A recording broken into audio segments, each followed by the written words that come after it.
ప్రణామాలు చిన్నమ్మ గారు. మీ భేటీ కోసం ఠాకరే సాహెబ్ ఎదురు చూస్తున్నారు. ఏం విషయానికి? మండల సత్రం గురించి మాట్లాడటానికి. సరే, ప్రవేశపెట్టండి. ప్రణామాలు చిన్నమ్మ గారు. మీ ఠాకరే సాహెబ్ వచ్చేశాడు. వచ్చిన విషయం ఏంటో తెలియజేయండి. మీరు యుద్ధంలో ఓడిపోయారు కాబట్టి మండల సత్రం ఒప్పందం గురించి మీరు మాకు పన్ను కట్టాలి. ఏమంటున్నారు ఠాకరే గారు? ఎవరితో ఓడిపోయారు? మీరు పెట్టిన ఈ కప్ట యుద్ధానికి మేము ఓడిపోయామని చెప్తున్నారా? పన్ను కట్టాలంట. పన్ను మీరేమైనా అన్నదమ్ముల్లా, అక్క చెల్లెల రాయిందులా? మీకెందుకు కట్టాలి పన్ను? మీరేమైనా పంటలు పండిస్తున్నారా? అసలు వాళ్ళకి అమ్మలిస్తున్నారా? మేఘం వర్షం కురిపిస్తుంది, భూమి పంటలు ఇస్తుంది. ఎక్కడి నుండో వచ్చిన ఎంగిల్ కుక్కలు మీకు పన్ను కట్టాలా? చిన్నమ్మ, విన్నారా మంత్రివర్య? చెరకు తినడానికి వదిలిన తప్పుకి కూలి కూడా మేమే కట్టాలంట. చిన్నమ్మ, ఇట్స్ టూ మచ్.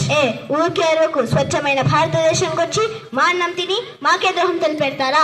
గుర్తు పెట్టుకో, ఏదో ఒక రోజు చప్పా పెట్టకుండా అర్ధరాత్రిలో మా దేశం వదిలి వెళ్లాల్సి వస్తుంది. తినడానికి తిండి లేదు కానీ పొగరికి మాత్రం ఏమీ తక్కువ లేదు. ఇలాగే పొగరు చూపించిన మైసూరు మహారాజుని మేము మట్టి కల్పించాము. అదే మీ వీరత్వం వల్ల కాదు, మీ కుట్ర వల్ల. మైసూరు వాళ్ళని పాడ్చే, మరాఠా వాళ్ళని పాడ్చే, ఇంకొకరిని ఎత్తి కట్టి మొత్తం హిందూ దేశాన్ని మింగేయాలని చూస్తున్న నక్క వంశస్థులు కదా మీరు. భారతీయులంటే మీలాగా పిరికి వాళ్ళు చేతకానీళ్ళు కాదు. మా దేశ ఉప్పు తిని మరకరి ఆస్తిని కప్పడించిన వాళ్ళం కూడా కాదు. మీలా యుద్ధానికి భయపడే వాళ్ళం కూడా కాదు. ఇదే చివరిసారి. ఇంకొకసారి కిత్తూరు రాణి ఎదురుగా పన్ను అడిగే వాళ్ళ నాలుక చీలిపోతుంది, జాగ్రత్త. చిన్నమ్మ, మీరు మా కంపెనీని అధిగమించి మాట్లాడుతున్నారు. మీ కంపెనీ మా దేశం నిలిపేయడానికి స్థలం భిక్ష వేసింది మేము. నియమాలను పాటించమని చెప్పే అధికారం మాది.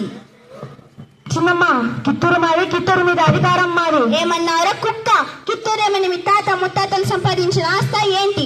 ఎంగిల్ కుక్కలను రోడ్డున విసిరేసి మనకు ఆడుకుంటే ఇల్లు తోడ్పడి మోసంతో గొంతు కోసలవాడు భారతీయుడికి లేదు. పోరాడే శక్తి ఉన్న వీరమైన మేము యుద్ధంలో పోరాడి వీరమన్నానేదో పొందుతాం కానీ ఎప్పటికీ మనిషి ఎందుకో గుర్తు పెట్టుకో. శత్రుకుండల ధైర్యం ఉన్నాయి. కిత్తూరు చెన్నమ్మ భారతదేశాన్ని ఆక్రమించాలని చూసిన తలని తెగనరికి కిత్తూరి విజయ పతాకం ఎగరిపోతే నా పేరు కిత్తూరి చెన్నమ్మనే కదా. ఠాకరే, ఇంకొకసారి నోటి నుండి పన్ను అనే శబ్దం అనిపిస్తే నాలుక చీలేస్తా, జాగ్రత్త. యుద్ధానికి సిద్ధం చేయండి, రణశంఖం ఊదండి. గెలిస్తే రాజ్యం, చేస్తే వీర స్వర్గం. కిత్తూరుకి జయం కలుగు కాక. జై భారత మాతే, జై భువనేశ్వరి. హర హర.